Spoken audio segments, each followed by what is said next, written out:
চরমনাই মাদ্রাসা লিল্লা boarding, যেখানে প্রতিনিয়ত প্রায় 2600 থেকে 3000 মতন মানুষের খাবার পাক করা হয়। দেখতে পাচ্ছেন এখানে খাবার পাকের ব্রেকগুলো, এখানে এর মাধ্যমে তরকারি এবং ভাত পাক করা হয়।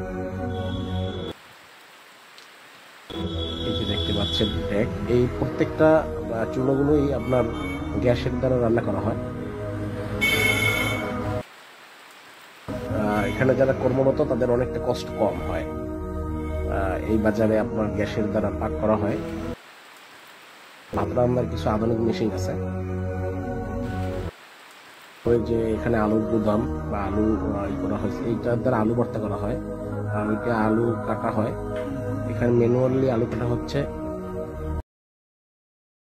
এর পাশেই ম্যানুয়ালি আপনার টেনে কাটা হবে। এই যে দেখছেন এখানে লাউ রাখা আছে।